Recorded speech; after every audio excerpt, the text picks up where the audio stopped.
Now, two things stand out for me watching the military parade that was broadcast live out of Naypyidaw. One is that there's this lack of an extensive display of military assets. Now, in the past, we would see the military showing off its assets from land hardware to air hardware.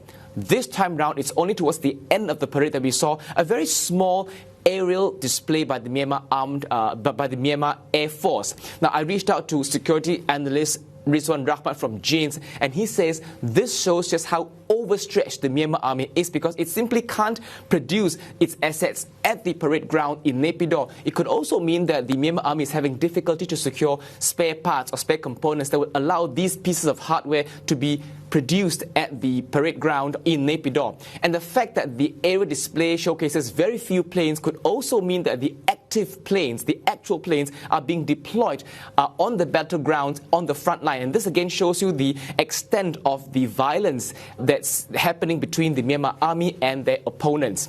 The second thing that stood out for me is the tone by Myanmar Army Chief Min Aung Hlaing. Now, in the past, since the coup during the Armed Forces Day Parade, it has always been a stage for him to set the tone and to use harsh warnings and threats against his opponents.